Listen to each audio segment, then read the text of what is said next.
Imasel Oriba, Pamina Lusimba, UNLF MPA Gikada Singna, Khulngakpa Maramda, Phayeng Khunja Singh, Ingna Singna Labor Ngambani Haina, Peace and Protection Committee, Sakpa Phayeng, General Secretary Ningthongzam Sunil Pongdorogli. Wafam Singasi Sakpa Phayeng Umang Singda Laiduna, Khulngakliba, Pamina Lusimba, UNLF MPA Unit Asibu, General Headquarters the Hannabagi Thorapada, Phayeng Miam Namakoi Hanbayaro Hana Sanction Kiba Kongzanga Mari Lena Pongdokibane. Khongjang aduda Singda Kadangban Sarim Khul Taren Pokpi Sakpa Phayeng amadi Uripo Kangchup Lambida Leiba Miyam Nasaru Yaki Khongjang aduga Mari Lena Ningthongzam Sunil Makatana Hai Manipur gi Lan asida Phayeng gi Khunja Singh gi mathakta narco terrorist Singna Lal Tarakpadagi Pambina Nusingba UNLF MPA gi Unit 294 Sina Ngaktuna Lakpadagi Phayeng da Yokshilpa ngamdabani Adu bahaukiba tang tarahum doida thokpa serolamada unit asi ngasi tang taramanga phawgi manungda mafam asi thadoktuna General Headquarters da Colonel Singh halakna bakhangalakibani khongthang asi maike songgi miyamna yaba ngamloi pambina nusingba UNLF ki chairman da khulngakpa asi lauthokpigunu haiba serol amasu Thingkhre serol adugi matangda makok thongba singa khanagani haiba wafam su thamlakhi manam khatana hai pambina nusingba UNLF MPA gi Phayeng da leiba unit 294 asi lauthoknabagi thorakliba order khudakta sana haloidabani Lamnam asi tangdu laitana laitriba fawba unit asi lauthokna bo honarakpada Khunja Singh amadi lamnam asigi miyamna akan makhongjang sangsilakani amadi center amadi state lagana memorandum pishin ba Haina warep ahum laure hana mahana phongdokhi ngasigi khongjang aduda pambina nusingba UNLF ke Lanmee Singh lauthokpa yaroi habna singba kholau kya su lauki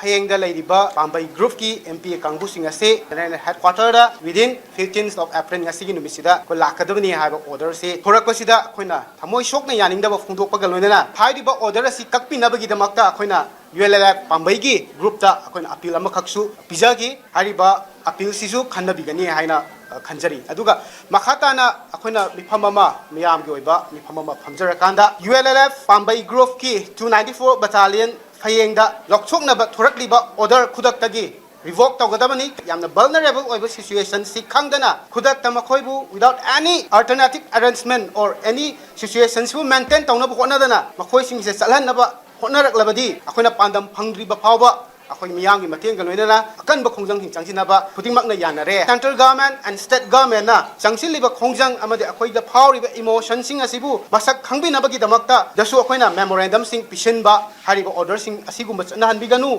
haidana akhona memorandum pishinba haina ahumsubu wareta yanare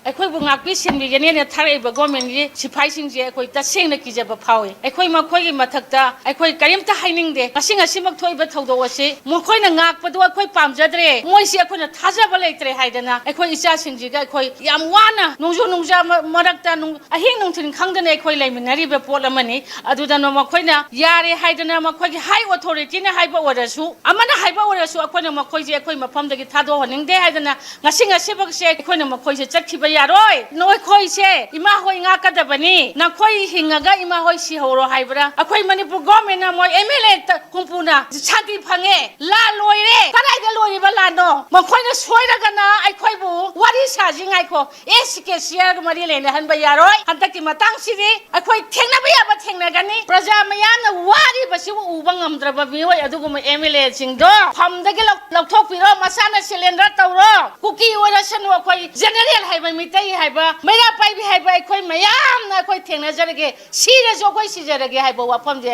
thamjaningi